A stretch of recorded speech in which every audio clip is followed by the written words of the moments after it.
all kinds of situations where we have high rank, but we don't identify with our high rank. We identify with our low rank because we don't know about our high rank.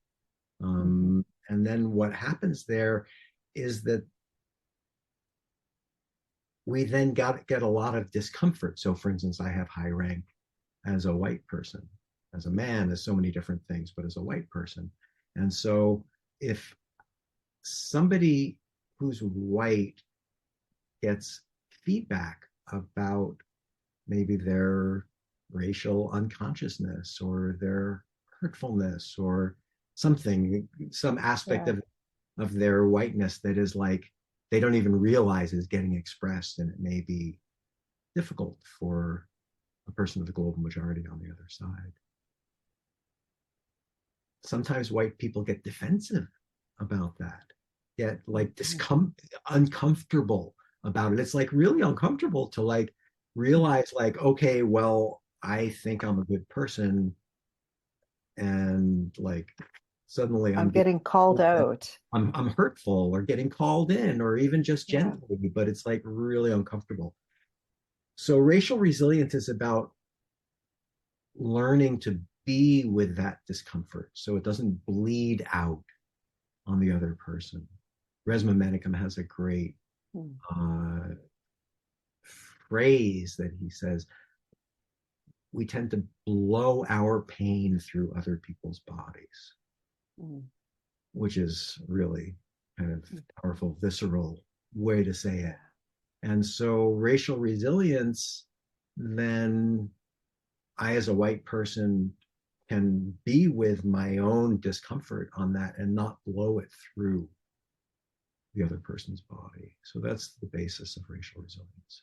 What's one of the skills that's really important for us to become racially resilient? It sounds like developing awareness of our rank and how we bring our rank into relationships and situations with other people. But maybe there's something else. Or yeah, well, that's really important. So let's call that like in trauma work they would call that a top down intervention, right? It's like I'm developing my awareness, and that can impact the rest of me. So other things are like bottom up interventions. So how do we settle our bodies? Because very often what happens is that this stuff lives in our bodies, right? So for instance, if I got called out so many times as a kid, shamed and humiliated and publicly humiliated, and so when somebody says something to me that isn't only positive, I have a bodily reaction to that. And so a bottom up intervention is, how do I settle my body? So and that can help then settle my mind, as opposed to settling my mind and then that settling my body. Both are super important. How do your students use what they learn about racial resilience in themselves in their lives? So, for instance, I have a student, an advanced student who I mentor and supervise, who does a lot of different kinds of facilitation, and also facilitation in mixed racial groups, and facilitation around race. And she was sharing, it was actually an emergency session because she was in the middle of a workshop and something happened in the group that was really drew this facilitator off center, and just felt so much shame, like, oh, how could I have done that, or how could I not have done what I should have done, and how do I show up again tomorrow? And so we did some of this racial resilience work, and she was able to really face, first of all, come back to herself. come back to Mm, a regulated body. Because what happens, it's all about trauma work too, right? Because when trauma happens, your amygdala goes, "Ah," and then your prefrontal cortex shuts down. So if you're facilitating in the front of the group and your prefrontal cortex, which is what helps us to think, it's what helps us to put things together, it's what helps us to have empathy. If that's turned off and your amygdala is like screaming, mm, alert, alert, alert, alert, it's really hard to facilitate. So I was able, we were able to help her come back into her body, into being who she is, mm, and then reconnect with, okay, so I did something that wasn't in alignment with my values as a mm, person, as a facilitator. And so, how do I repair that? And how do I come back as my full self so that I can actually have my chops, have my skills and like use them? So mhm. that was super helpful for her. Oh. It's, I mean, it sounds like this workshop would be hopefully very appealing to white folks, other white people like us. Yeah, it's mostly for It is white. move. If Okay. if if if you are uh, whatever you call yourself, a person of the global Hmm. majority, or a person of color, a racialized person, um, and you're interested in this, like feel free. Um, Hmm. it's going to be directed specifically for white people. Um, I just recently taught a workshop with my mentor about race, Kenneth Hardy, um, Hmm. uh, around overcoming white defensiveness, and it was open to everybody, and Hmm. and for everybody, and so that's a different, in that situation. This is an intro, right? Yeah.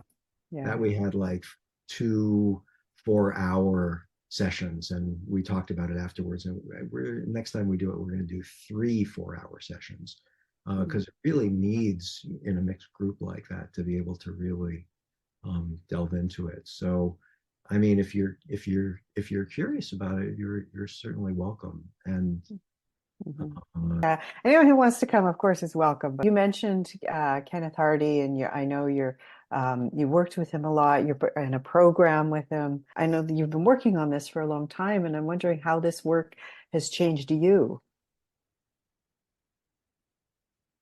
Who are you now versus when you started?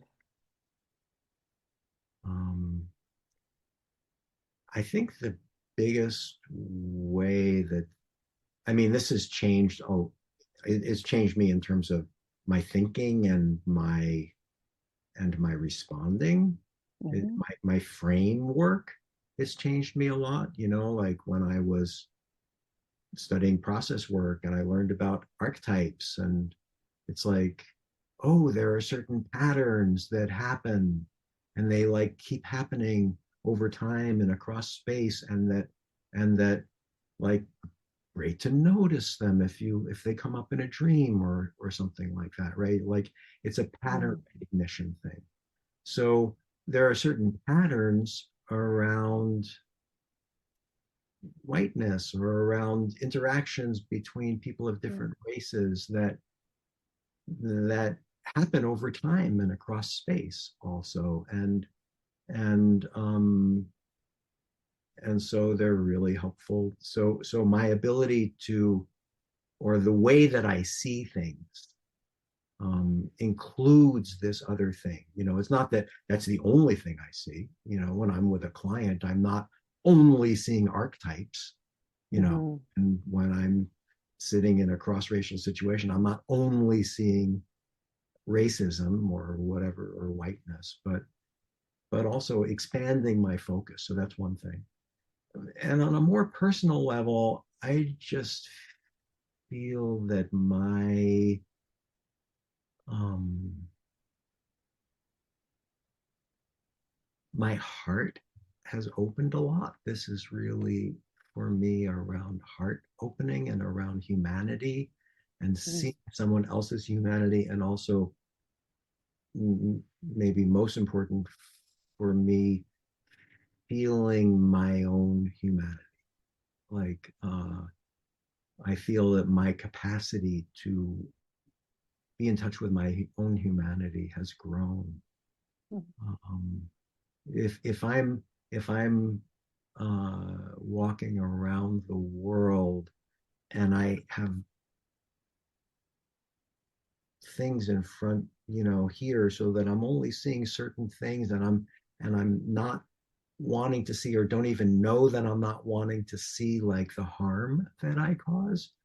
That Yeah. that's really opened me up, really, to feeling my own humanity. Mm. I think that's the most beautiful reason to do this work, is to be more human and more, it sounds more in touch with other humans too. Mm-hmm. Yeah.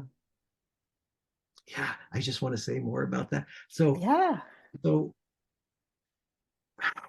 I remember the first time somebody said something strong to me about race. Sorry, we're taking so much time Yeah. here. Keep going. Keep going. And I was just a teenager, and I was working at a summer camp. I was like 19 or something. I was working at a summer camp, and there was this other counselor who was a black man.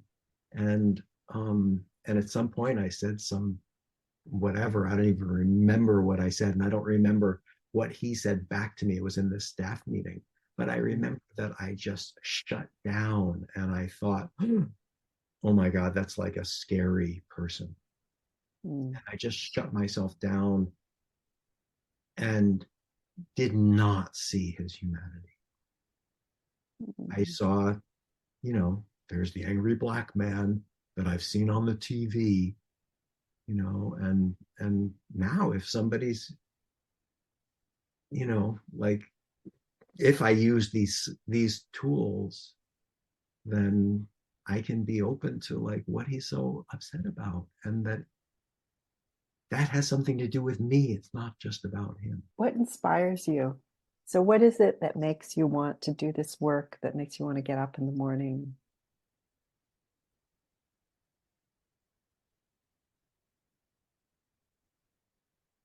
I mean, I can say what makes me want to get up these mornings, What's because that? I get up very early these Hmm. mornings.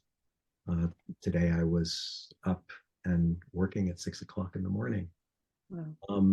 And I've been doing that again and again because I'm co-writing a chapter for Ken Hardy's next book with Yasmin Rubij, who's an incredible, Mm. phenomenal process worker who trained at PWI and is a Black South African woman living in South Africa, uh, and and she and I had her, I was on her study committee at PWI, Mm. and then later years later, she asked me to coach her about her facilitation practice. And then 6 years into that, I said something that ruptured our relationship, a racial harm. Mm. And it was one of those defensive moments. And that was the end of our relationship for years. And then when Ken Mm. Hardy asked me to write, so we're writing a chapter now together about Amazing. rupture, about what happened to each of us after that rupture, and then what being asked to write this chapter, how that brought us back together, and how we've worked on our relationship and coming into authentic and equal relationship. Mm. um, and that inspires me and wakes me up. Thanks for, thank you for sharing. Really looking forward to the class.